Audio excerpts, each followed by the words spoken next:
মেলেনি পারিশ্রমিকের কানাকড়িও, আকশাইকে অস্বস্তিতে রেখে থমকে গেল ওয়েলকাম টু দ্য জঙ্গল। অপরদিকে সারা দেশের ফিল্ম ইন্ডাস্ট্রির শক্তি লেগেছে এই ছবিতে। বাহুবলী পুষ্পা 2 এর রেকর্ড ভাঙবে কি? প্রথমে আসা যাক আকশাইয়ের কাছে। সময়টা একেবারেই ভালো যাচ্ছে না অক্ষয় কুমারের। হেরাফেরি 3 ছবি নিয়ে নানা গুঞ্জন শোনা যাচ্ছে।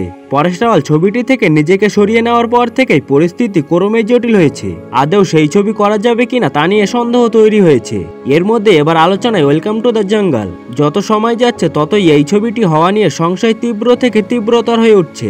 2023 সালে শোনা গিয়েছিল আসছে ওয়েলকামের সিকুয়েল। ছবিতে অক্ষয় কুমারের পাশাপাশি রয়েছেন এক ঝাঁক বলিউড তারকা। ফ্র্যাঞ্চাইজির এই তৃতীয় ছবির নাম ওয়েলকাম টু দ্য জঙ্গল। প্রযোজক ফিরোজ নাদিয়াওয়ালা নিজেই নিশ্চিত করেন সেই খবর। জানা যায় 2024 সালের বড়দিনে মুক্তি পাবে ছবিটি, কিন্তু 2025 সালের প্রথম 6 মাস প্রায় শেষ হতে চলল ছবির কাছে এভাবে এগোয়নি। 2023 সালের আগস্ট থেকে ধরলেও গত 1.5 বছরও বেশি সময় নামমাত্র কাজ হয়েছে।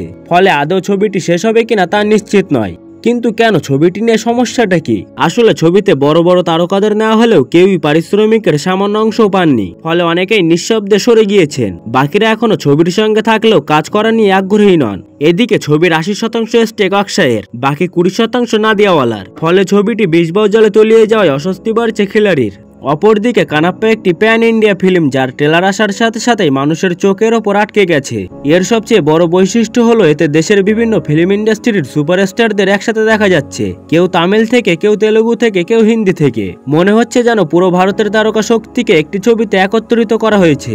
এই ছবিতে তেলুগু অভিনেতা বিষ্ণু মাঞ্চু প্রধান চরিত্রে অভিনয় করছেন। জানিয়ে রাখি, তিনি শুধু এই ছবিতে অভিনয় করছেন না, বরং এর প্রযোজকও। এটি তার স্বপ্নের প্রকল্প, যা তিনি দীর্ঘদিন ধরে পরিকল্পনা করছিলেন, এবং এখন সেই স্বপ্ন পূরণ হতে চলেছে। ছবিটি নিয়ে সবচেয়ে বেশি আলোচনা হচ্ছে প্রভাসকে নিয়ে। বাহুবলীর মতো ব্লকবাস্টার দেওয়া প্রভাসের উপস্থিতি কানাপ্পাকে একটি ভিন্ন স্তরে নিয়ে গেছে।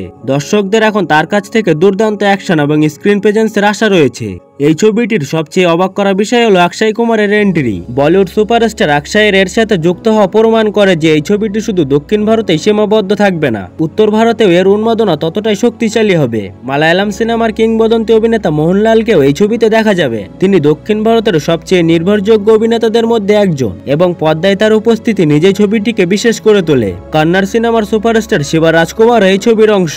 এছাড়াও তামিল সিনেমার কিছু বড় মুখ এতে দেখা যাবে। অর্থাৎ প্রতিটি ফিল্ম ইন্ডাস্ট্রির একজন বড় তারকা এই ছবিতে অন্তর্ভুক্ত রয়েছেন। এখন যখন এতজন কিংবদন্তি অভিনেতা একসঙ্গে আসছেন, তখন স্বাভাবিকভাবেই দর্শকদের প্রত্যাশাও বেড়ে গেছে। সবার চোখ এখন এই দিকেই রয়েছে যে কানাপ্পা সত্যিই ছাওয়া, পুষ্পা 2 এবং বাহুবলীর মতো রেকর্ড ভাঙতে পারবে কিনা।